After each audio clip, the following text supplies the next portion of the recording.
The following is a presentation of Tuning into Sci-Fi TV, the viewer's guide to genre television.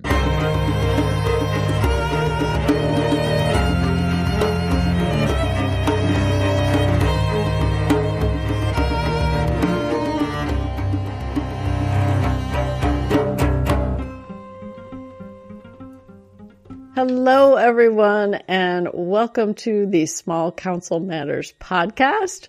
I am Wendy Hembrock, and I am joined by our fantastic maesters to discuss the penultimate episode of Season 1 of A Night of the Seven Kingdoms.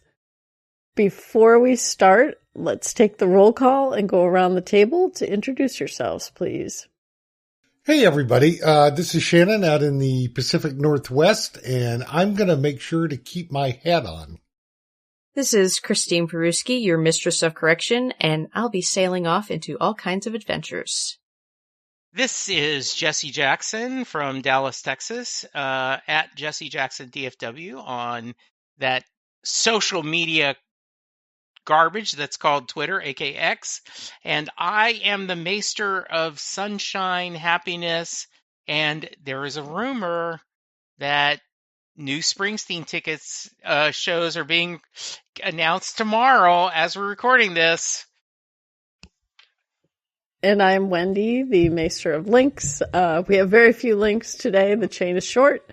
We will try to contain our excitement for possible Bruce tour news that might interrupt the middle of the podcast.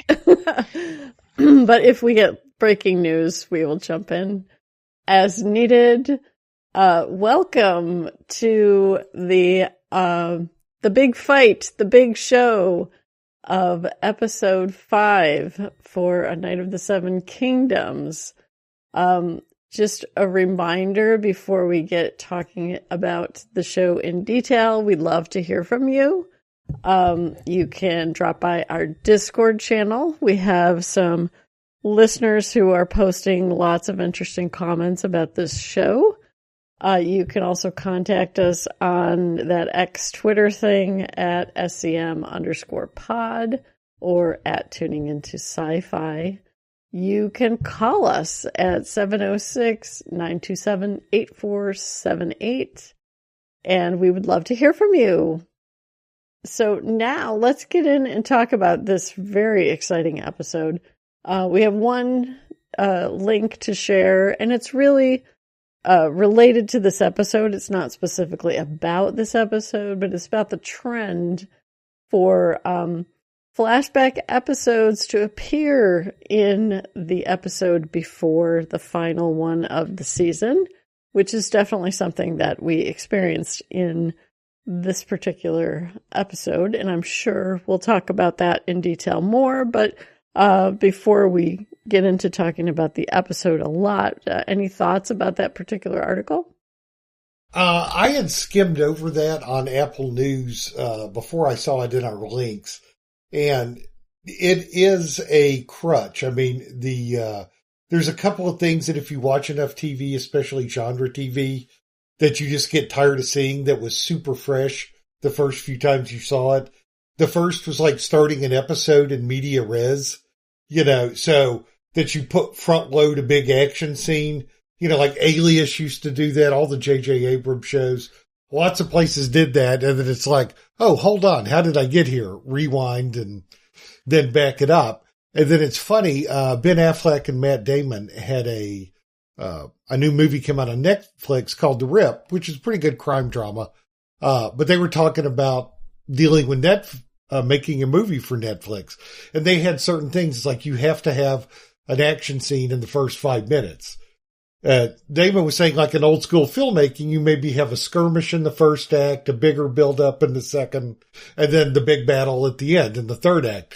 And it's like, no, because the way streaming works, they want to get you right away. And it's the same thing, whether it's a cable show or a network show, they want that in. The thing this article talks about is the penultimate flashback episode, where you get right up to the big denouement everybody's waiting for.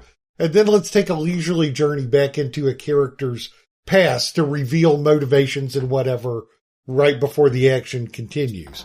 And so we did get a little bit of that in this episode, and I'll talk more about that as we go on. But, like any kind of trope, it becomes a trope for a reason and a crutch for writers. So I have mixed feelings on how well A Night of the Seven Kingdoms executed it, but it is something I have noticed in my TV diet.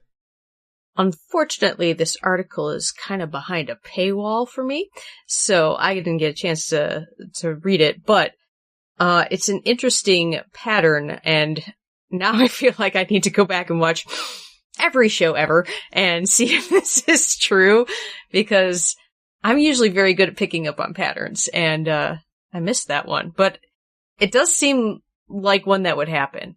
And, Shannon says we got a little bit of that here, and I'd say we got a lot of bit of that here. I really feel like it was half the episode. I haven't checked the actual minutes of it yet, but I'd say that was half the episode.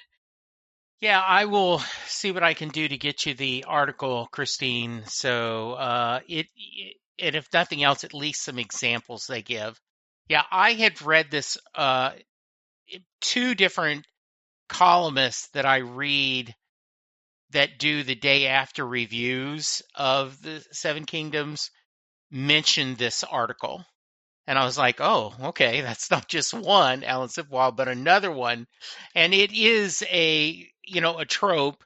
The other that I'm kind of tired of is Shannon mentioned a little bit, you see everything and they're bloody and hurt. And then 3 days before, right? It just, after a while, this, it becomes, so I thought it was worth discussing. And yeah, I agree. When we get to the depth, breaking down the episode, I think it's going to be an interesting thought on, was this needed? When was it needed? And did they execute?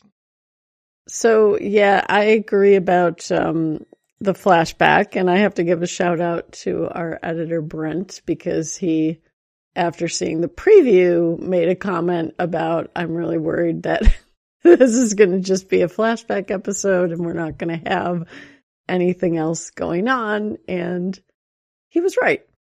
He wasn't right totally, but this episode clocked in at like 33 minutes and at least 12 were the flashback. By my just, I wasn't like timing with a stopwatch, but I was just kind of noting as I rewatched. This is a trope that I find has a mixed bag of usefulness. Sometimes it really interrupts the momentum of the story.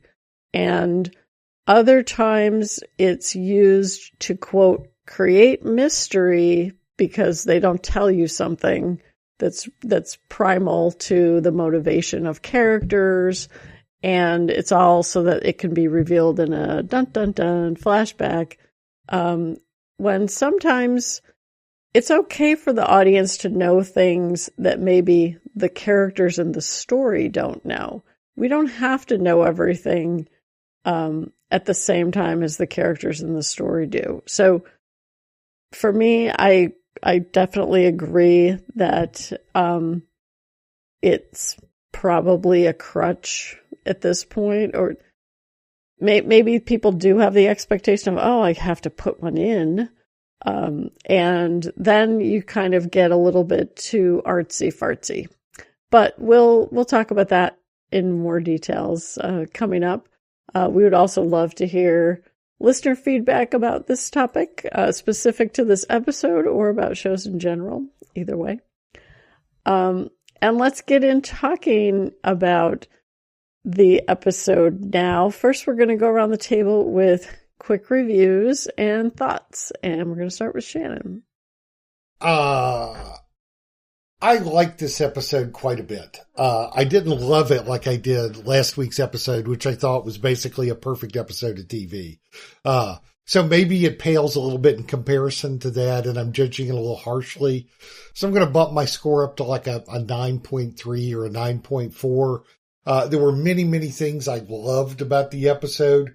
And I'm sure we'll get more into the flashback, but when I watched it live, I was really annoyed with the flashback. And then I started, jotting down reasons why it annoyed me.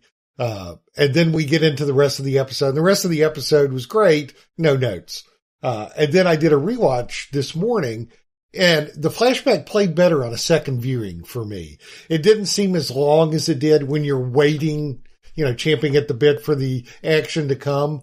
There were still some things about it that I found a little aggravating, but it didn't seem like it took as much time, and it flowed. And then I thought the get up, it was perfectly placed. And then I thought some about the necessity of it, because you had to end the last episode when Baylor rides on the field and the fight is getting ready to start. And then obviously you had to end this one where it ended. So are you going to have basically 35 minutes of hacking, gouging, stomping, blood, mud, and whatever? And so I can see why they wanted just a little more human drama in it rather than full action, especially since the action decision was to keep it mostly focused on Dunk. I don't know if he could have taken another 20 minutes worth of stabbing and punching, honestly. So, that was where my quibbles lie. But overall, I thought it was executed really, really well. I want to like this episode more, but I feel like artistic storytelling got in the way of what we were set up to see. They spent a lot of time getting us to like and be familiar with several characters, only to fail to see how they fared in the fight. And I appreciate a flashback as much as the next person, but they seem torn between doing a flashback and a flashback episode. Either go all in or don't. I feel like I got 2 short, unfinished episodes. And add to that a lack of Dunk and Egg time, and I feel a little cheated. All of that should add up to a lower rating, but the pragmatist in me knows this is well done, and the fight went the way it realistically should have. I can only say that Dunk made it through this because the 7 were on his side. So I give this 8 out of 10 Tyrion-style shield bashings. I have some of the similar feelings. One of the things we've talked about is how sweet this show is. And I'm like, well, this episode wasn't sweet. This wasn't a gentle episode. This was very much a quote unquote Game of Thrones episode. And I'm not complaining. It is, I think it was the right thing for story-wise. I'm looking forward to debating on this flashback and how we go. But this was my least favorite episode of the season so far, which is kind of interesting because a lot happens here. And it really is kind of where we've been leaning to. But just, it just was, I enjoyed it. And I'm going to give it a pretty good rating. I'm going to give it, 8 out of 10. You probably shouldn't have stole the dagger, but yeah, last week was the best episode of the season, and to go to the least enjoyable episode of the season is kind of a quick turn. I feel everyone's sort of letdown disappointment in a very, I would call it technically, very high accomplishment in terms of the technical achievement of the battle. But to a lot of folks' point, there wasn't any character moments really in this episode. We got explaining about Dunk through the flashback, but I mean, we got history. I didn't really get any new character moment of the Dunk we know in the present. I will also rate this 8 out of 10, and I'm going to call it daggers through the hand. I'm sure we'll get into the fight itself, but I do very much resonate with Christine's comment about this was supposed to be the trial of the 7. I felt like it was the trial of 1.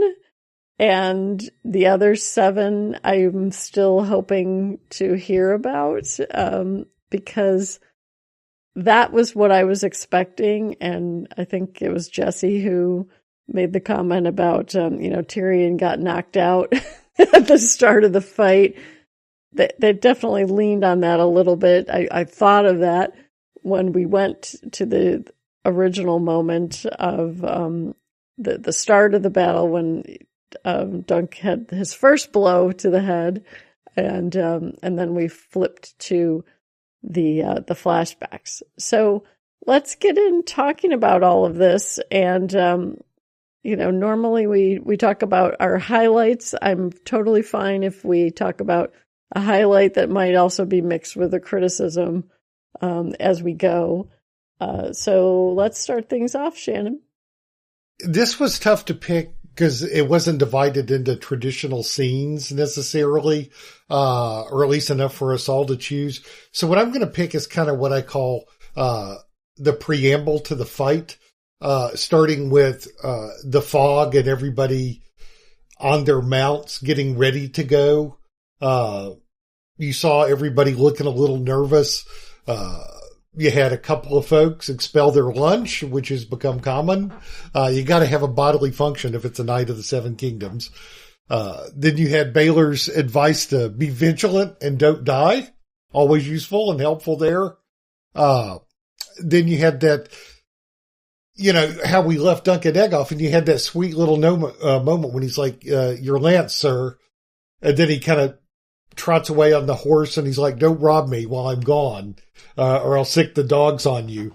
And then Egg goes, woof, and then just had the cutest look on his face. And you saw Dunk soften ever so slightly, but he was still worried about what he had gotten himself into. But I thought that was a great little moment from Egg. And then we start, and it was only a few seconds, but the delay that Thunder and Dunk had to get going seemed interminable. It's like, come on, get going. And then he rides off, and I love that point of view shot, just expert camera work there to make you feel, oh my God, this is crazy. I can barely see. There's fog. I'm seeing the other people having impact left and right of me.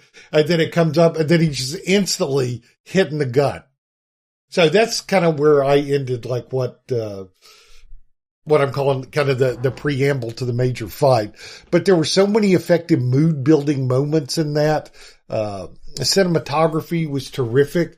The score kind of came down, and you heard clanking and galloping and a lot of auditory. They played with the audio very well in this, like shifting out and the sound of somebody being concussed, and things being muffled. So I thought that was a good setup to show you the sensory experience of the fight that was going to come. It's interesting you chose the scene. It was so very short for my taste, but I mean, you got some proper battle prep instructions from Prince Baelor. It was all very sound advice, which of course will always get thrown right out the window the moment the fight starts. The best laid plans, last, until the first strike. And then it's all instinct from there. And, I love the don't die. That's always the best piece of advice. The last thing you hear too, because when it comes down to it, it's the most important thing.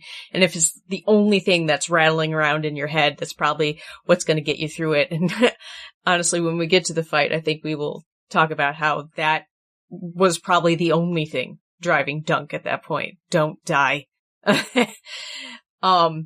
This was basically our only Dunk and Egg moment for the episode. And it was kind of forced banter. Not bad acting. It was acted well, but this was Dunk trying to force a casual, friendly moment when he really couldn't feel casual at all. And I appreciate the effort on his part. And Egg tried to get into it too with the little woof. And then it was just like, yeah, this is serious. See ya, kid. The fog. I mean, it was at this moment at the beginning of the battle that I mentioned, kind of a callback to Steely Pate, what he said about all those fancy armors and stuff. And I'm like, yeah, but see, that's very helpful to the audience because you know who everybody is. The guy with the big antlers is clearly Sir Lionel. The ribbed armor, that's Prince Baelor. The very simple helm, that's Dunk. This is going to come in useful. And one of my knocks on this whole episode is the fog. I mean, the fog of battle, obviously, like that was part of their choice for this, that everything is very confusing and difficult to follow. It meant that even though everybody had very distinctive armor, I had no idea who was who. And I couldn't see any of it. I had to I kept jumping back and forth in the episode on my rewatch to go, wait, okay, this person, it looks like their armor is this color or whatever they're wearing is this and it's this shaped. Now let me go back and see who's wearing that. It was so hard to tell anybody. And you guys put all this effort into making beautiful armor. The costumers did great jobs on this. And I don't know who I'm looking at. And I can't see any of them. And the fog was great atmosphere, but it ended up hindering my ability to enjoy this fight.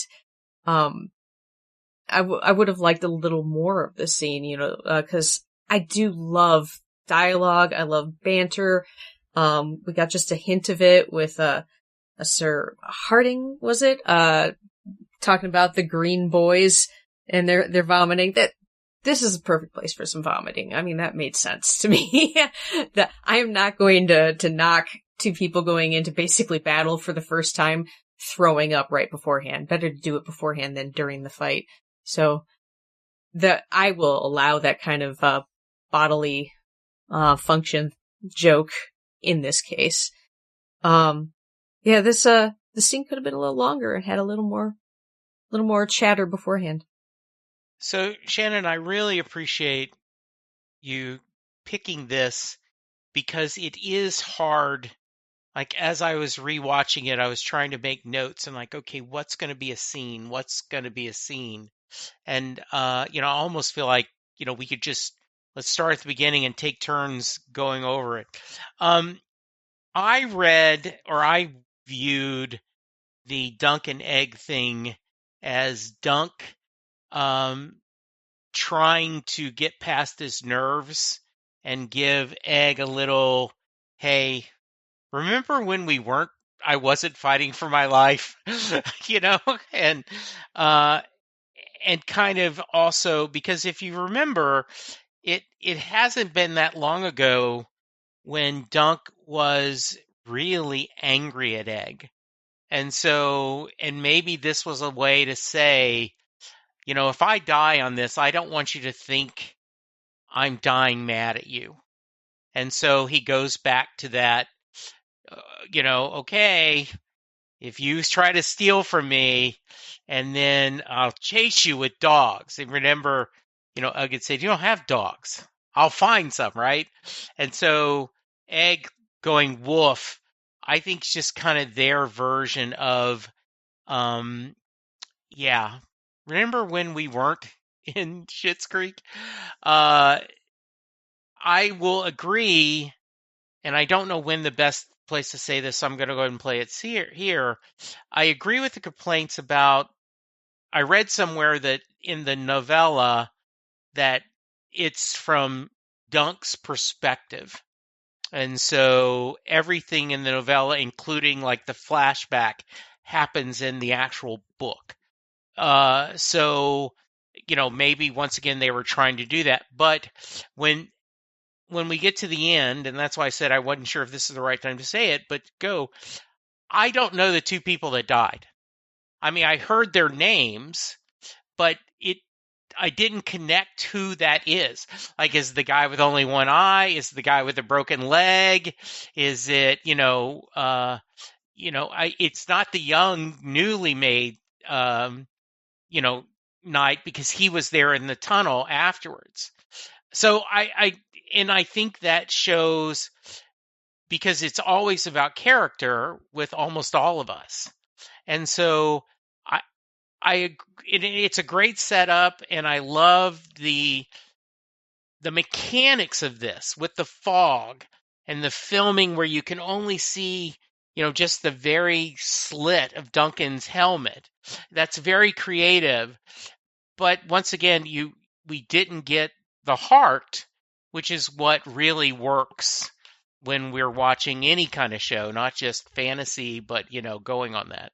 But yeah, I think it does set up this episode well, that, okay, we're at war, and here's what we're going to do, and try not to die, which he should have listened to that himself, perhaps. Yeah, always follow your own advice. This would have been my highlight choice to start with.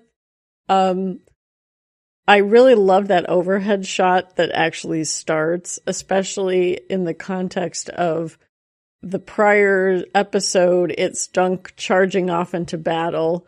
So now you've got Baylor leading the huddle. He's quarterbacking this thing for them. And he was doing as good a job as he could. I love that Lionel gives him a shot when he says, too bad you are your mother's favorite, because the men that are feel unloved or neglected by their mothers are the ones that actually fight better. And I wasn't entirely sure if he was only referring to Baylor or not. But that was also a nice little lantern for what we learn in the flashback about Dunk, and, these vague comments about whether his mother left him or not. To your point, Christine, I loved when we do have the fog and everyone's lined up in their rows, and you see the silhouettes of, Lionel's stag helmet, and Dunk is obviously much bigger than everyone else. But some of the others, it was hard for me to know who was who. I completely agree about that, especially once we got into the battle. I really did find that when we're originally basically riding behind Dunk as he's when he finally goes, and I agree that was frustrating, how long it took for him to get unfrozen. And then we're riding right behind, as if we're behind Dunk on the horse, and then we're in his helmet. That definitely pulled me right into the action that was happening. The other thing I wanted to comment on was the little banter between Dunk and Egg, because Dunk is terrified, and you can tell he is when he's like, give me my lance. And then he looks at Egg and he realizes, oh, this kid's really scared. I need to, that's when he does the banter thing. To me, he was doing that for Egg because he saw how worried Egg was, and Egg wanting to almost apologize in case he dies. It felt like that's what he wanted to say to him. And so it was a lovely moment. It also showed just how worried for Dunk Egg was, which I thought the actor played that on his face really well throughout the whole episode. So I did actually like how this set up everything that was starting. I probably would have been okay even if the flashback, instead of being one long flashback, was maybe intercut between the various times that Dunk got knocked down. I might have been more tolerant of it. If it was a case of, Dunk is literally having these PTSD moments in the middle of the battle versus sort of he's knocked out for a minute or two and we get this long flashback. But I really I did like how this opened. I originally was thinking it was going to start with a flashback and not even be in the battle. So I did appreciate that we did have those first, 3-4 minutes that were the trial. Good choice, Shannon. So, Christine, where would you like to go next? I'm gonna dive right into the meat of it, and I'm going with the Trial of 7. Hornblow to Hornblow. So, sans flashback, obviously. I was very intent on the fight scene. I did like the parts of the battle that we got to see. I just wanted to see more.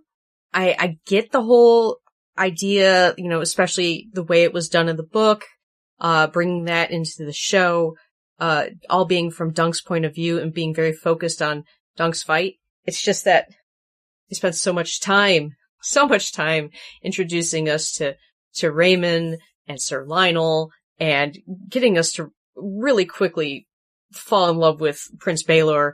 I mean, these three in particular, I wanted to know what they were doing in the fight, specifically what they were doing to help Dunk. And so my rewind and pause got abused today. And we got kind of a highlight reel going on behind Dunk, and I'm going to give you guys what I was able to find. First off, Jesse, the two that died were both Sir Humphrey. Wonderful names, guys. They're both Sir Humphrey. One is Sir Humphrey Harding and one is Sir Humphrey Beesbury. Harding was the one who had his leg crushed in the joust beforehand. And we do see him get knocked off his horse by a Kingsguard. I don't know if he was dead before that, or if he was dead when he hit the ground, or if he got killed after that. But it happened in that first little segment. I checked that first segment between the horn blow and cutting to black, less than 1 minute. And most of that was just looking through the helmet. Sir Beesbury was the one with the highlighter orange mustache. He must have dyed his mustache. It was not anything like the color of his hair, but it was exactly the same color as his heraldry, so he had to have been dyeing it. I think Prince Maekor, Arian's father, hit Dunk with a mace from horseback, knocking him back down after he first got up. And then I believe Prince Baelor was the one who knocked Maekar off his horse right after that. And I say I believe because this is really hard to tell who's who, even though all of their armor is different. As Sir Raymond, our newly knighted Sir Raymond, knocked Arian off of Dunk when he was fighting to keep that dagger from his throat.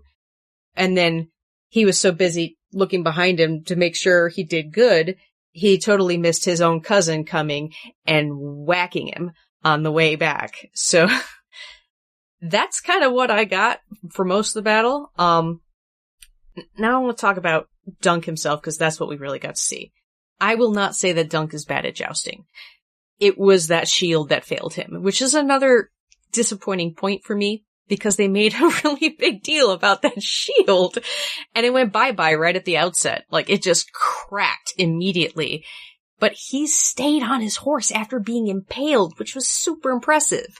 Then he got taken out by a flail. That's what knocked him off his horse. We don't get to see if Arian was knocked off his horse, or if he just got off of it to get down in the mud with Dunk. I really would have liked to known, if that was a choice of his. Cause when he come back, he's already down there hitting him with that flail again. And after that, things just got desperate and brutal, with Arian making a lot of quick moves that would have been wasted on somebody with less training. He throws his sword backward into Dunk's leg to keep Dunk off of him. I mean, who throws a sword? and he does that so he has a chance to regain his feet. He grabs the sword out of the leg by the blade because he can't get a hold of the hilt.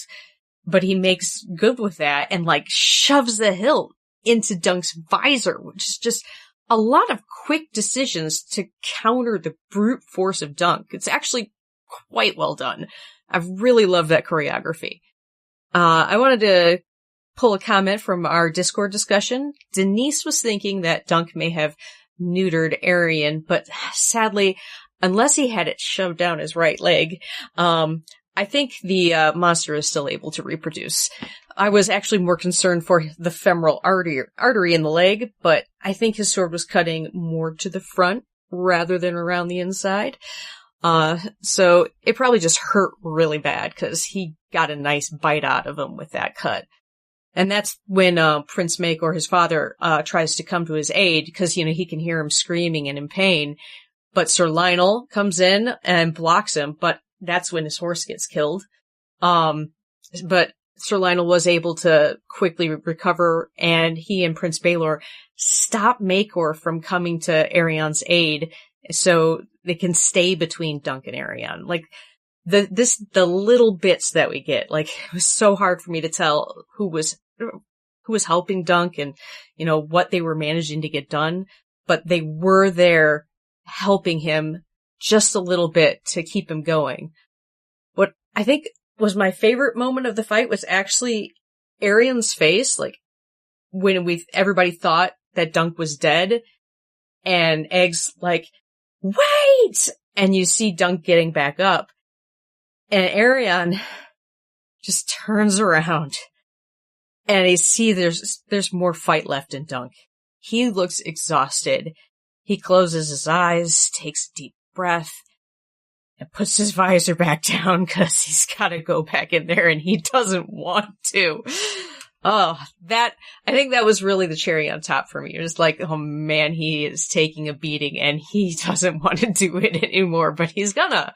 And that's why I would have really liked to see if he had chosen to get off his horse, if like he was just in this to fight Dunk and he was just making a big spectacle around him and he wasn't actually trying to like do the Trial of Seven, as a way to protect himself from this big brute. Like if he had chosen, I'm gonna go down there and fight this guy on the ground where he has a better chance against me, like that would have given me like some character information about him. But I don't know, he could have just been knocked off his horse and he was stuck fighting the big brute he was trying to get away from. I don't know. One final note on the whole design of this fight scene. The sound design was excellent. I love the rapidly pulling us in and out of Dunk's head by switching between the muffled sound and the full range of sound that everybody else is hearing. It really helps us like see what point of view we're viewing this fight from. All around, what we got was really well done. I just wish they had given us those other character moments. The characters they got us attached to. I wanted to see how they were doing in the fight, particularly Raymond, because we got the most from him, and this was his first fight as a knight. Excellent breakdown. Thank you. Now I'm going to watch it again, and with Christine notes. As I was watching this, I thought of the late great Johnny Cash song "A Boy Named Sue." That has, in the mud and the blood and the beer, when he's fighting his father. We've come a long way since the great Adventures of Robin Hood with Errol Flynn, where you get sword fighting and this beauty and grace that is a dance.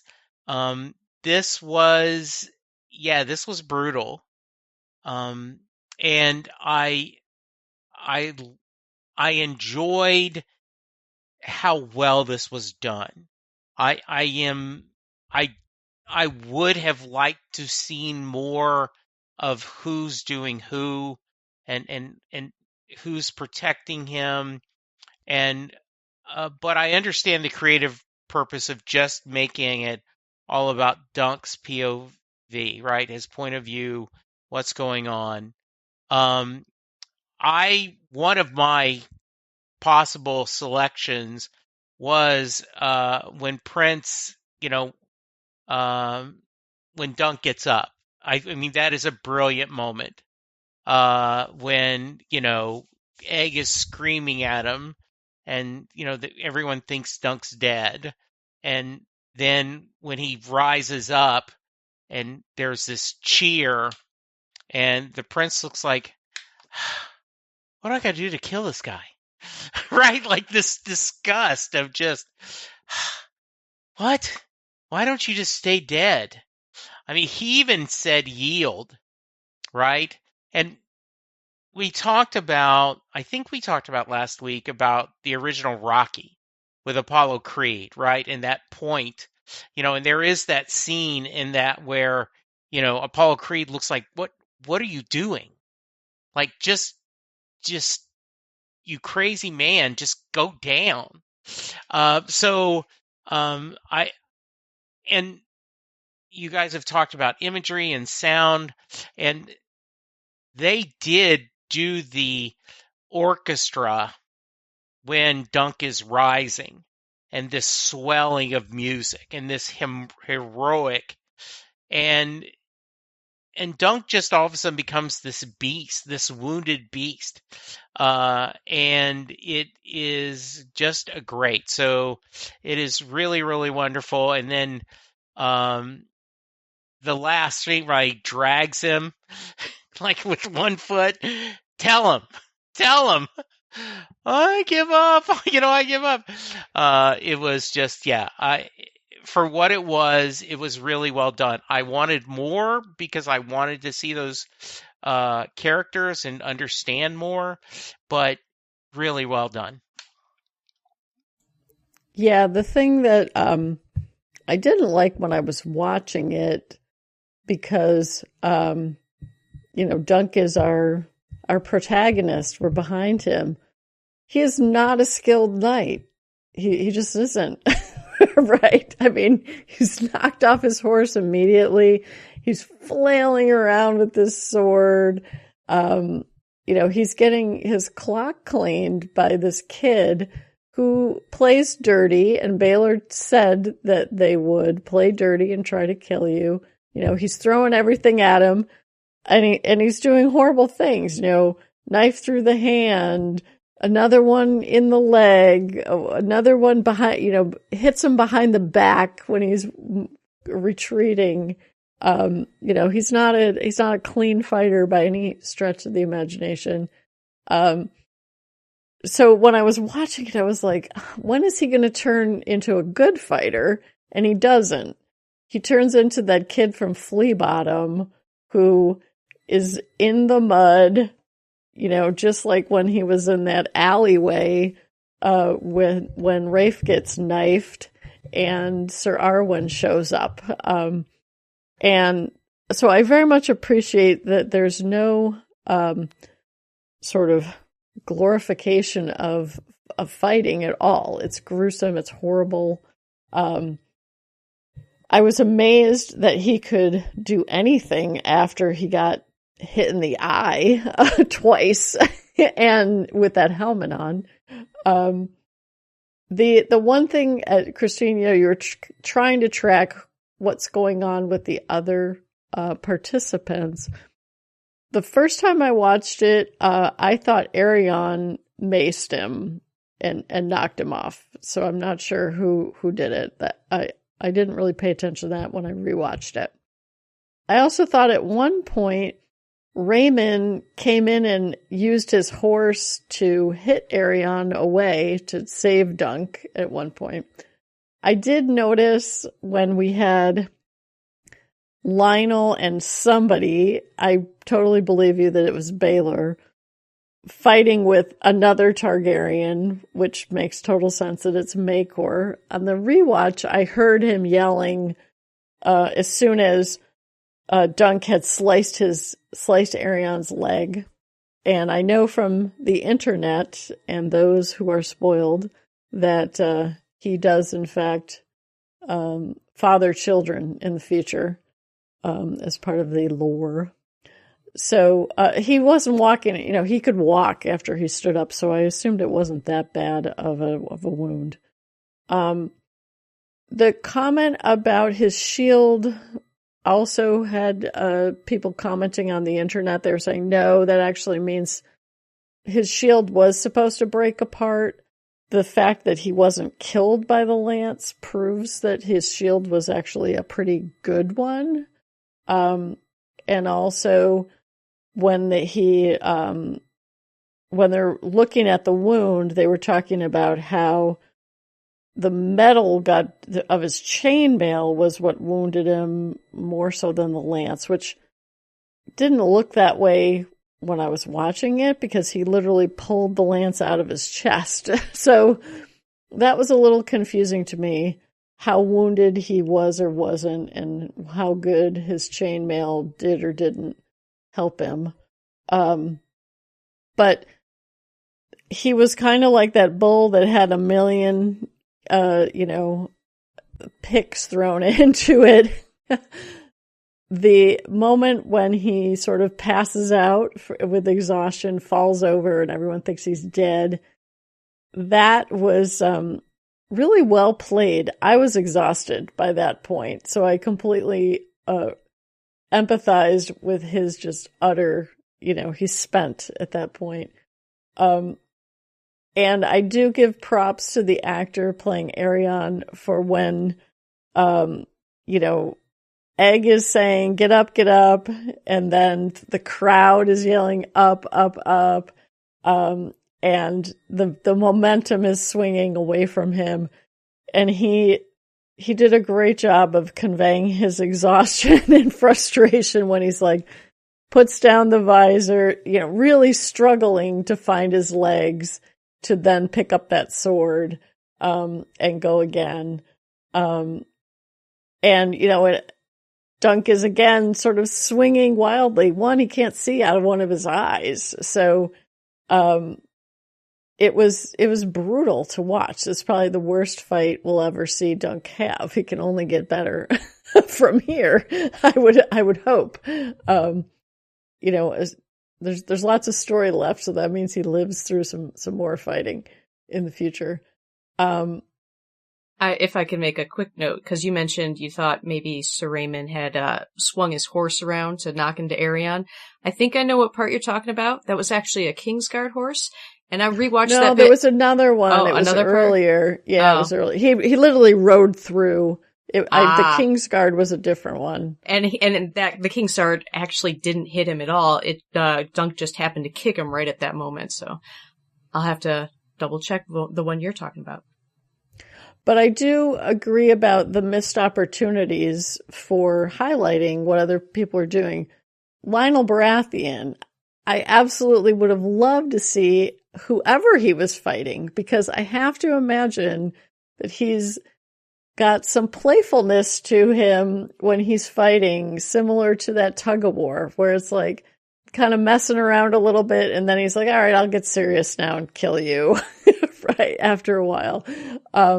Similarly with Baylor, they made this whole thing about the Kingsguard aren't going to really attack Baylor, and so it would have been good to at least have seen, even from an aerial view, how Baylor's, sort of, and probably Daryon too, are somehow shielded from the middle of the fray by the Kingsguard or by whoever, but we didn't get any of that. So that was the other sort of ding I had that was similar to what folks had echoed about. It was really a missed opportunity, especially for the folks who are now dead. I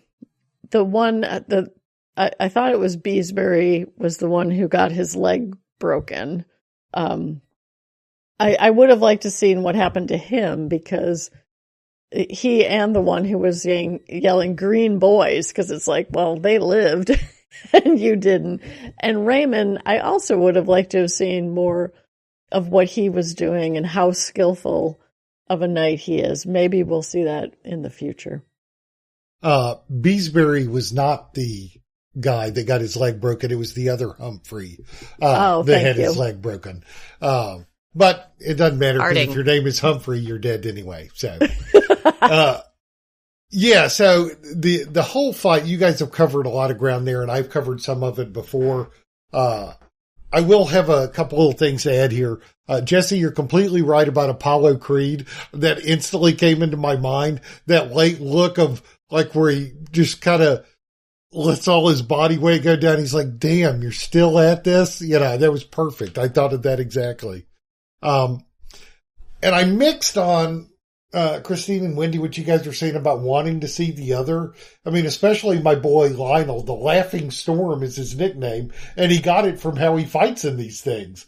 And mostly that's in when these are done in a somewhat chivalrous manner, to not kill, that it's for sport.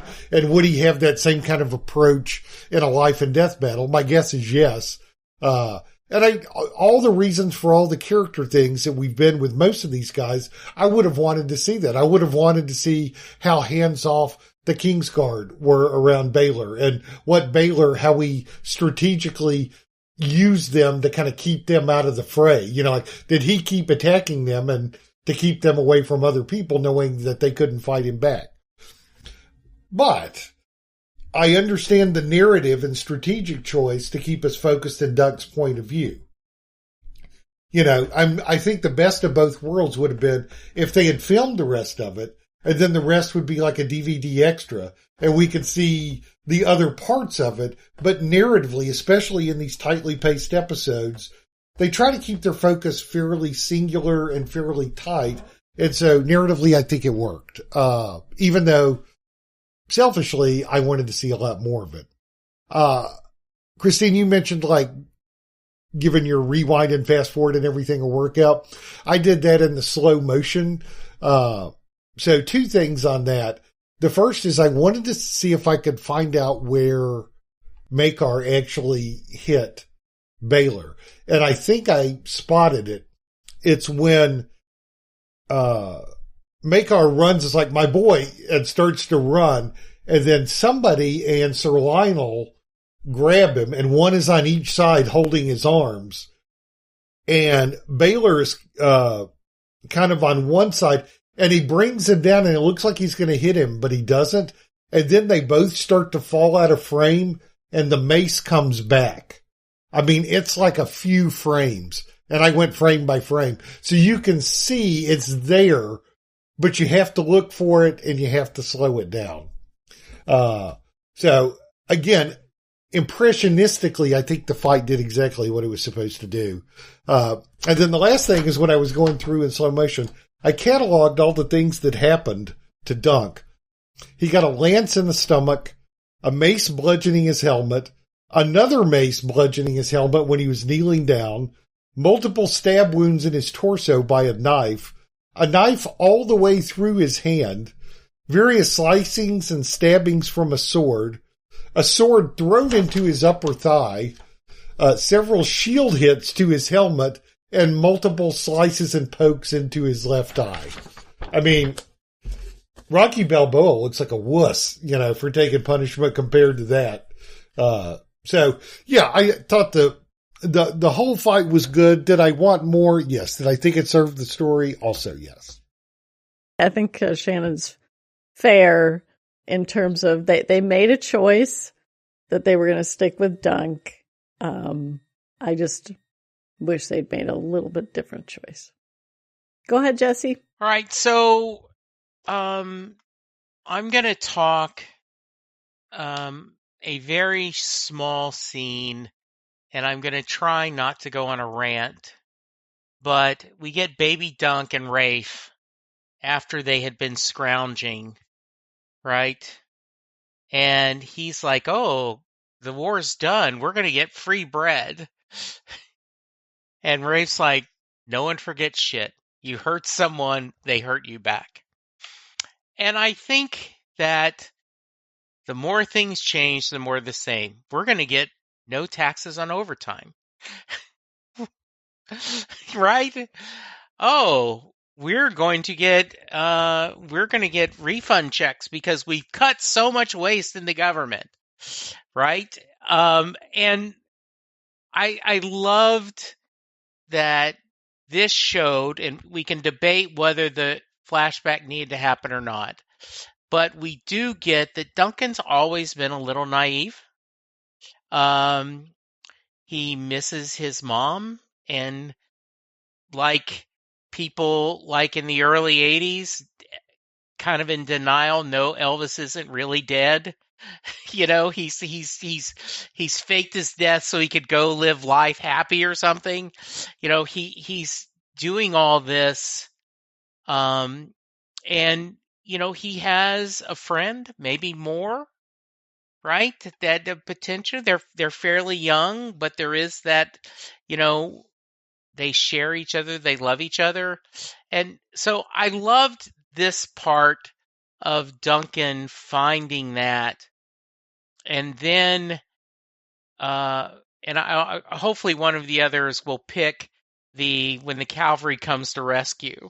But I liked seeing their friendship and the whole idea of this Duncan almost, naively, definitely naively. Well, no. Now that the war's over, people are going to take care of us. The small folk will get something. And we know how that works out. So you guys can take it wherever you want, any of this flashback. But that's why I wanted to start out with and mention that. So I'm going to constrain our flashback because there's another part of the flashback I want to talk about. So I want to constrain this discussion to just the Rafe and Dunk stuff because, spoiler alert, I want to talk about the Arwen Pennytree part of the flashback. I very much liked how Rafe is the model on which Dunk projects his love for or infatuation for the puppetress Tanzelle. They did a great job casting someone who would immediately remind us of her. And she's the smarter, more wily person of the bunch. Dunk, we don't actually know how they met, but Dunk would really be lost without her. She's definitely the brains of the operation. I'm not saying they're the best brains in terms of assessing risk, but she obviously cares about him. I really liked actually the moment when she has the talk with him about why do you keep blocking us from leaving? And anywhere's better than here. And he's like, well, what if anywhere isn't better than here? And then he asks about what if my mom comes looking for me, she won't know where I am. And Rafe is like, if your mother's alive, she's not looking for you. It was just a wonderful contrast because she was so grounded in the reality of the world that they lived in. And he is very much, in some ways, paralyzed, frozen a little bit. We see that a lot with him where he's overwhelmed, he doesn't know what to do, and he's kind of freezes for a moment. He did that when he took the body back to their little hole. That was probably one of the most touching moments of the flashback for me, was when he had gone to the effort to bring her body back to that place, and he has no idea what to do, and he could have been there for a day before he finally left. So I think that's all of that information about Rafe and Dunk, I think, was important. I don't know that we needed as much time before I'll just say they're parting, but I'm glad we did get some of that information. Yeah, the part we're confined to talking about right now is kind of why I was more mixed on it. The part that worked for me better is what you're going to talk about in a minute, Wendy.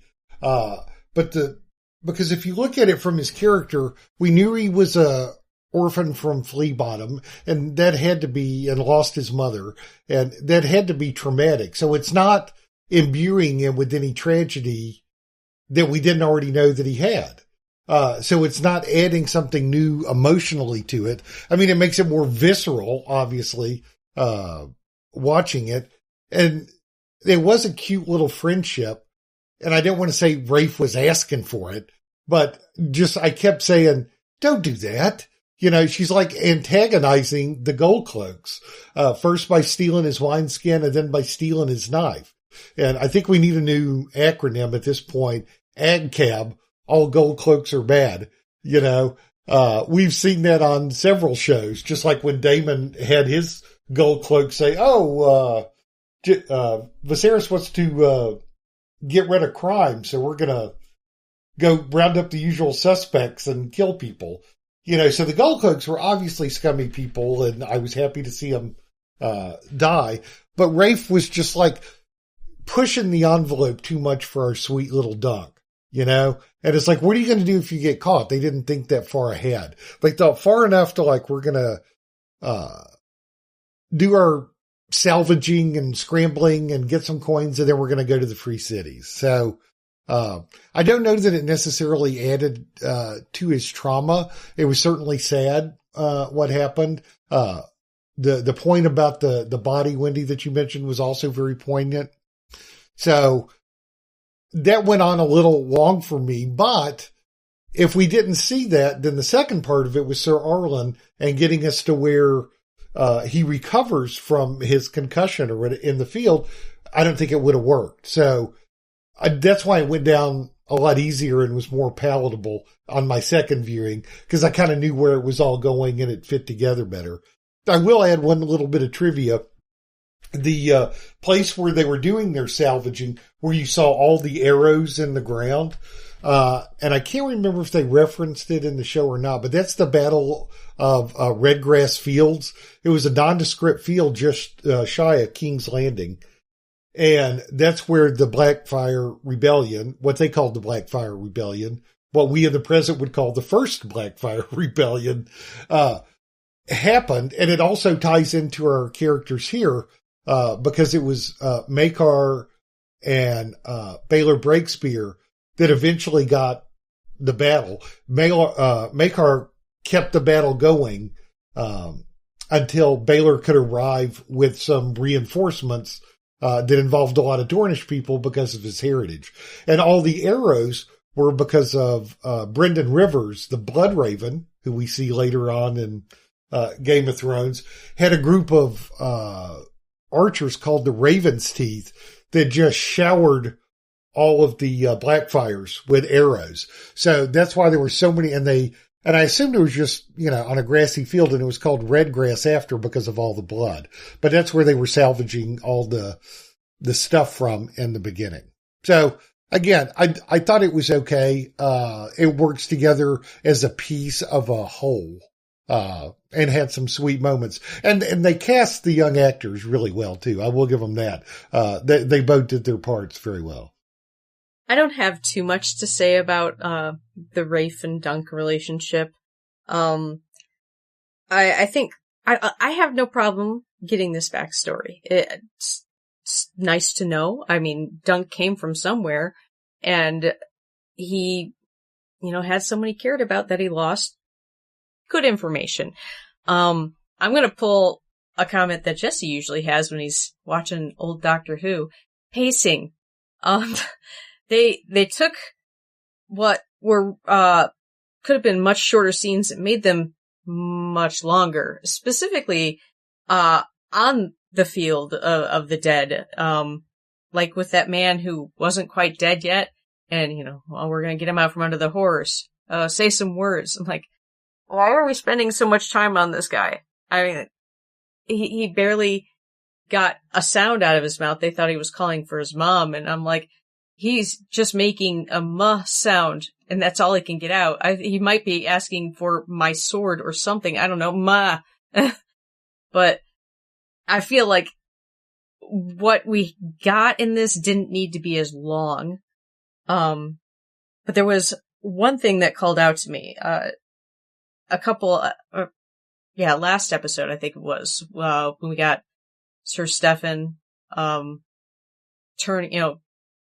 saying he was going to help and get all these people to help Dunk, and he ends up turning on him and joining the other side. And I had said I was not at all surprised by this, that this sort of disappointment happens to me all the time.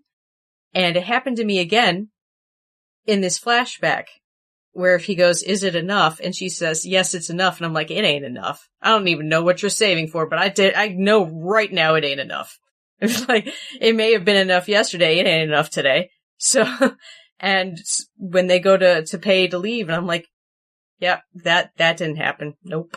And I knew it was going to quickly escalate from there, because people get desperate when stuff like that happens. It's unfair. It makes people angry, and angry people make bad decisions, and boom, boom, boom. I'm like, this is what happens all the time. If anybody doesn't understand why poor people do what seems like really stupid things, it's because they've been pissed off by how much crap happens to them all the time. No one realizes how difficult it is to be down there at the bottom, and they just keep getting shoved down. And there's only so long a person can take that. And here we're looking at little kids, and her patience was gone already. I mean, they lived through a war, one that happened right there, close enough for them to go and scavenge from, and still they can't make ends meet. And she's the realest of the two of them. Dunk's over here thinking, we're gonna get free bread, and she's like, be real. And still, she wasn't being realistic enough to think this isn't gonna be enough money. So it was just really, really rough for me. And I wish they hadn't dragged it out so long. It could have been much shorter. Yeah, you raise a very good point about how expensive it is to be poor, and how the accumulation of anger leads to those bad impulse control, bad choices, bad decision making. I think she was also very cocky about her skill as a thief. That seemed to be sort of her ace in the hole, and that's what led to her downfall. So now I want to pivot to the other part of the flashback, which is the introduction of Pennytree, and how it's very clear the transference that happens. Dunk is in this horrible situation. His best friend, who, he loves her. I think he loves her like a sister, is brutally killed, and in the middle, or attacked, and in the middle of that enters this knight, and he's there to rescue them.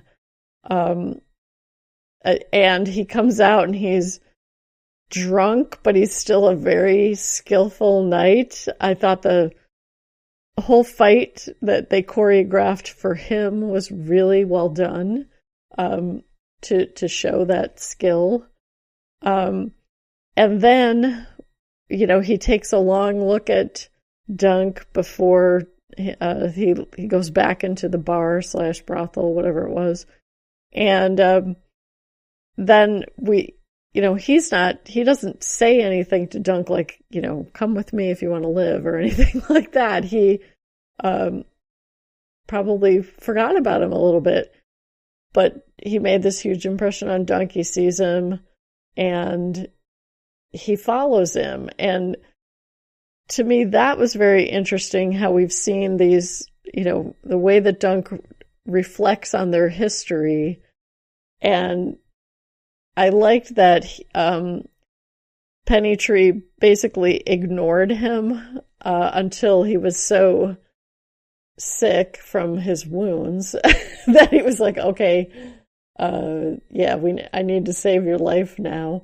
But also, he himself wounded himself with a knife when he was sleeping.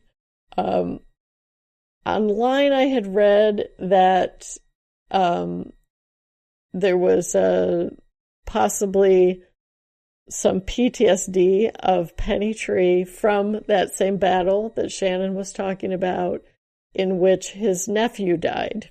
And when he came out to save that child, he might not have intended it to be the children that were actually out there, because he was kind of on a bender and going through his own PTSD. And it seems like that continued. My ding on the introduction was it went too long, too many days of him following. And if we hadn't seen so much of that already in other flashbacks, I would have been more tolerant of it. But I already knew that rigmarole of he's drunk on the horse and he's singing and he's in the field and he's, air jousting, practicing with his sword. But I did like, as I mentioned, that very introductory moment and, how we saw those events versus maybe what Dunk projected onto those events. I thought was very, very well done. Yeah, the behavior of Sir Arlen there comes back to the central question that I think the show and we as reviewers have been asking every week here. What makes a good knight? And there he was, as you said, in his PTSD. He had fought in that battle. He lost his cousin / squire, and was blowing off some steam. He, by the way, fought on the side of Baylor in that fight, which is why he has, in addition to their joust and lance breaking, has very positive things to say about Baylor. So, he could have just said, F it, I'm just going to stay in the bar and keep getting drunk. But, he came out and the first words out of his mouth were, in the name of the mother, leave that boy alone. That's got to make Dunk's life is saved in that moment, but those words have to resonate, and I think that carried through to the end when he could have easily just, stabbed Arion in the throat and said, hey, we're done here now, whatever. But he brought him up to make him confess. And again, what does a good knight do? What makes a knight good? I thought it was a good performance. We saw that even if he's a little soused, he can still swing a blade. And especially in those close quarters, he did a lot of damage and handled those gold cloaks pretty easily. One other little tidbit. On my rewatch, I watched it with the subtitles on, and when he was singing, it said he was singing in Dothraki. So I knew it might, I was like, I thought it might be Dothraki or High Valyrian or something else that we didn't know or whatever, but it was interesting to see it, spelled out there. And so I guess that means that at some point prior to this, as a hedge knight, he had gone to Essos and explored more of the continent as an itinerant knight than, somebody that serves one land or in just one area. So again, I like that, and I understand when we had the precursor to it. I thought that was a little too long. And I thought the stalking him was very sweet and character revealing, although we kind of knew that about Dunk already, but it was poignant. So. Yeah, I referred to this as the stalker scene because Dunk just follows him around. I'm actually not sure why he didn't just go up to him. And I mean, the combination of the wound in the leg and the probably lack of food and bad water. We saw him drinking water, and the very next shot we saw him throwing up. And I'm like, yeah, they don't really have good filtration systems back then, so probably things have been dying in that water. Good job. It did go on a little long. I mean, I got the point kind of halfway through and it kept going. I think what they were trying to show us was Dunk's resilience, how he could just keep going, and how that fed into the fight where he just keeps getting stabbed in many, many different ways, in many different places, getting knocked on the head, and he just keeps going. And even if he takes a moment to pass out, he can get up, especially if Sir Arlen's there to tell him to do it. I also noticed the Dothraki in the subtitles, and I was like, Are we gonna get some story about that? Are we? Because now I'm interested in that. You took me away from the fight and you brought me to this. Tell me about this. Like, next season, is it going to be like more of Sir Arlen's backstory? Which I don't know how they would do because Dunk doesn't know before that. He wasn't there. He didn't go to Essos with Sir Arlen, so maybe he'll tell a story about Sir Arlen telling a story. Yeah, that's how we'll get that information. It's just a lovely little tidbit they threw in there, and we're probably not going to get more of. It's sad to know that. But, I mean, I did like to see how Dunk met Sir Arlen. It was good to see that. It just did not need to be as long. Like I said, either do a flashback episode or just do a flashback. What we got was a flashback minisode. And it was just so long. So long.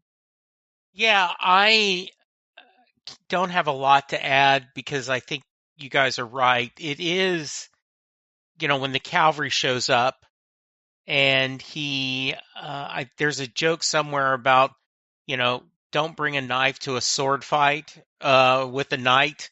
I mean, he just takes it.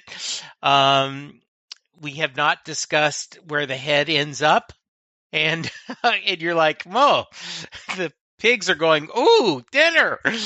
So that was, and it was, and you wonder if, Sir Arlen is even going to vaguely remember because he's blasted, just did what he thought was the right thing to do. And I kept waiting for baby Dunk to, hello, hi, how you doing? Or for, when he's there, playing with his sword because he's, Sir Arlen's passed out, being caught. And I also thought, it was a little strange. Right? He slept on his knife. Is that how his, stomach got injured? And did he go oh, well, maybe this kid can help me, tape myself up or something? I don't know. But dramatically, it worked that Duncan is passed out and we hear Egg screaming, get up, and we see Sir Arlen get up. And that combination, I think most people have had where a dream and real life connects, right? Like the sound you're hearing in your dream is your alarm, or something else that just this connects. So I do, if we get what I would wish for Christine is that next season.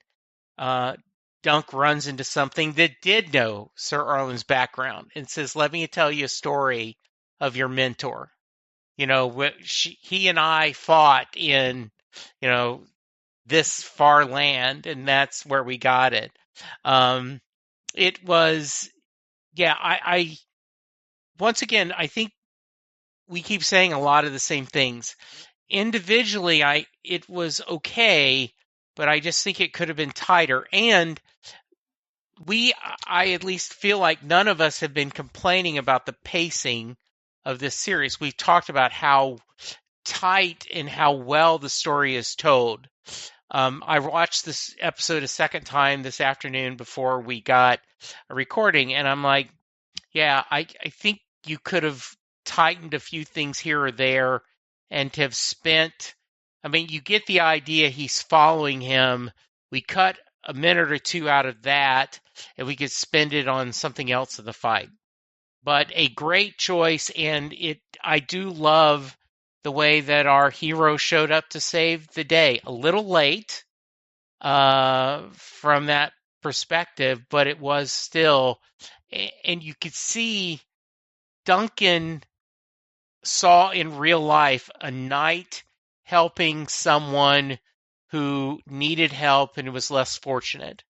And that that happened to him, so therefore he had to do that. Also, I think if we go really, he wasn't able to save Rafe, so therefore he had to save the puppeteer, right? And I did not connect how much they looked alike till you mentioned that.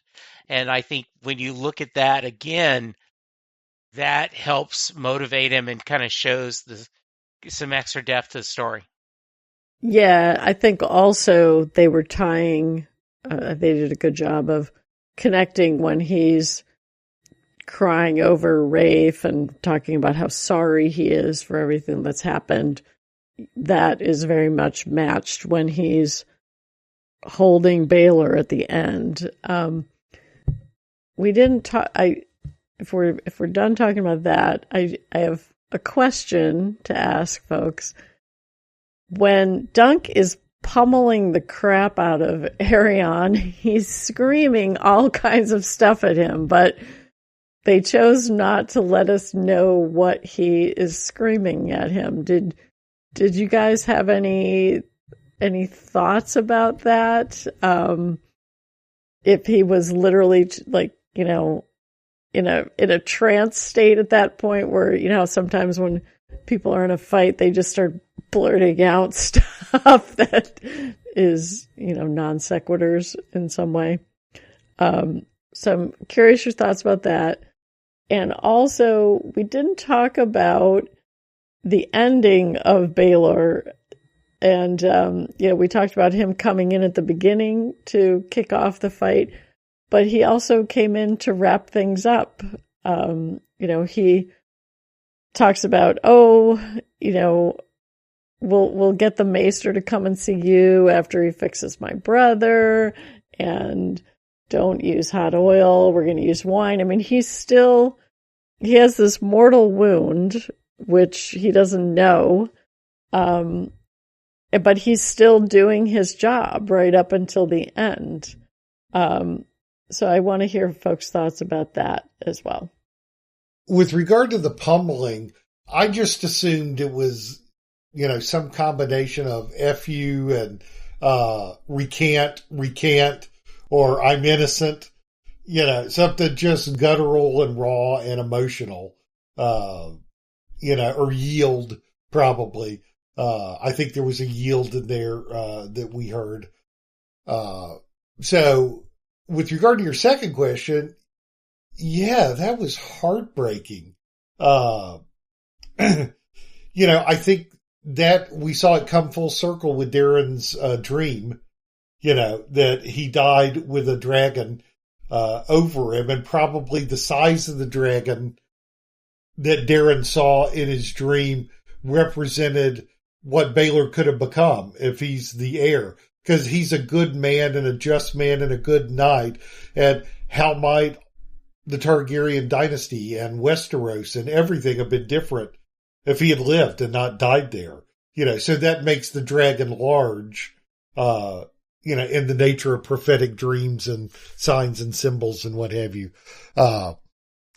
And yeah, I read a lot today about that it was very similar to how the book portrayed it, that it was just as icky, and that he was functioning, and that helmet, which, remember, his armor was his son's and probably ill-fitting and was on maybe a little too tight, and then he took that blow. And then they even allude at it when he goes, I think it was Makar's, he's very strong. You could tell something was just a little off, and it was a great performance by Bertie Carvel there, and then he's like, my fingers feel like wood. Just absolutely tragic and doing the right thing. And then he even showed Dunk, so like he's like, I'm yours, sir. And he's like, Westeros needs good men. I was just heartbroken. I loved that character, and what a tragic way to go. About the screaming during the pummeling, I honestly didn't notice. I was so focused on what was physically happening, I wasn't paying any attention to the sound at that point. Probably mostly muffled at that point too, because they were doing that sound design stuff with the being in Dunk's head muffled, seeing it from the outside, full sound. I don't think we were actually meant to understand it completely.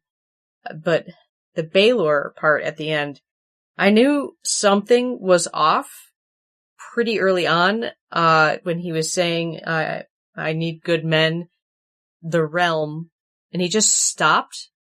He said the realm, and then he kind of shuffled backward, and I was like, something's off here. And then he asks to get the helmet off, and he says, the visor's cracked, and I'm like, there isn't a visor. There wasn't their pieces were missing from it, but I don't think that helmet ever had a visor. And I'm like, this is not, there is something wrong here. And he's like, the helmet's crushed on there. And I'm like, no, don't take it off. Please don't take it off. For some reason, I didn't see this coming. I really should have. I was taken in by the lighthearted nature of the show, and he just seemed like a force to be reckoned with. And the impression I got from his brother was that his brother was not interested in taking the throne from him, so I didn't see a reason why he would harm him. And Aerion was so busy with Dunk, he didn't have any chance to do anything to Baylor. So I wasn't expecting this. But that's the thing. Stuff happens in battle. I mean, just even in the joust, as we saw, it was something that's not meant to be a deadly fight can still kill someone. It's dangerous. I mean, they're having battle. And even if they don't intend to kill each other, it can happen. And, those helmets, they didn't have any sort of, separation between head and helmet. Like there's supposed to be padding in there, but how much can that do when somebody's whacking you with a mace, especially someone who's apparently very strong?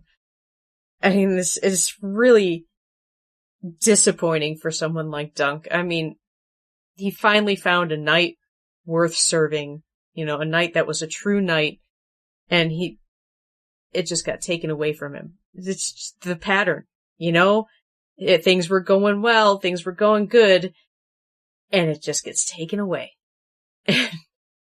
And I don't, like, we've been shown in too long of a flashback that he will keep going. He will persevere. He has stamina. I think he's run out. I mean, we get a little hint of, what happens in the next episode from the next time on. But, I feel like Dunk's gonna give up, at least for a little while after this. I mean, this was a really heavy blow for him. Yeah. Dunk, by all rights, should be dead. Baylor is the one that said, how good of a knight are you? Trial by combat. This is your only get out of jail free card. Oh, okay. Then the twist is we're going to do trial of 7. And then Dunk thinks that, okay, the apple guy, right? The cider guy is going to help him, betrays him. And the field judge or whatever you want to call it says, no, unless you have a full 7 people, you lose. You are guilty. We have a ruling from the bench, and Baylor shows up. And so this is twice now Baylor has helped him. And I'm sure most people thought, this is the Crown Prince. The King's Guard is going to make sure he doesn't get hurt. He even says that at the beginning of the battle. Yeah, don't worry about them. They can't hurt someone. They're sworn to protect us. And you said it best, Christine. Crap happens, right? Everyone's got a plan until they start getting hit in the face. And this happens, and I was reminded a little bit of Breaking Bad, Gus Fring. You know, for those of you who haven't seen that, there is a wonderful, scene that's similar to that. And so, and I'm also now worried for Duncan. I've seen a little bit of the preview, so it kind of makes me not worry. But when I first watched it, I went, holy crap, because of his actions, the heir to the throne is now dead. And you go like, well, in a fair world, he volunteered. Doesn't matter. We've already established this is not a fair world. And so it'd be very easy. I mean, Dunk got blamed for, loosening a tooth. What's he going to get blamed for but killing the prince? I did not see this coming either. And it was a great way to end the episode. I do want to, kind of as a quick thing, last week we were worried, okay, are we just going to get will we get the battle in this episode? Or will we get just, a flashback, and are they going to delay it? I do want to applaud, they gave us both, right? They are able to, we got the battle completed in the episode, plus they threw in their flashback. So we are going into the next episode kind of wrapping things up, and where do we go next? But I'm really glad you asked about that. It was a powerful ending, and as you said, Shannon, the idea of what could have gone with a good, just person being king is a very what could have been. Yeah, when we had talked about last week, because we were talking about it in the context of that prophecy, I think, who's the dragon that's dead, and I worried at the time that it was Baylor, so it didn't surprise me that he died. I didn't think there was something wrong with him until Raymond starts helping him, and he makes the comment about, I can't see, my shield is messed up, and he's like, you don't have, his look on his face was like, what? And then, once they started touching the back of his helmet, I was like, oh yeah, no, I don't want to see this. And I knew what was coming. And I think that it's legitimate that Dunk is going to carry this weight of guilt that he's alive when a true knight, Baylor, a proven knight, is lost to humanity. And hopefully that will be inspiring to him in terms of why he would choose to be, continue as a knight at some point and feel a duty to not just the legacy of Sir Arlen, but now Baylor, who he swore to serve before he died. So it's going to be interesting to see where things go. The preview for next week is leading us in one direction, but who knows, because in my mind, we're now into the wrapping things up episode and setting the stage for the next season. Any other thoughts? So for an episode that only lasted about 37 minutes, we managed to talk for about an hour and 30 minutes, which always means something good happened on screen and gave us some things to think about. That is very on brand for us. The girl getting cut in the throat, very on brand to Game of Thrones. Us over talking, very on brand for the Small Council. Yep. Well, we have opinions, and that's why we get together, so that we can talk and listen and learn from each other. So before we go, I want to say thank you to all of our listeners. We really appreciate you all. I really appreciate all of our maesters. Thank you for showing up this week. We will see you again next week. Bye, everybody. Bye. Bye. Keep the back of your head safe. We'd love to hear our listeners voice thoughts and send us feedback. Call us at 706-927-8478. Stop by our tuningintoscifitv.com blog to record a SpeakPipe message, or check the show notes and leave us comments. From the blog, you can also find links to forum discussions and subscribe to our RSS feed. Call into our Tuning Into Sci-Fi TV Skype account and leave us a message. Be social with us on our Tuning Into Sci-Fi TV Facebook page, or follow us at Tuning Into Sci-Fi on Twitter.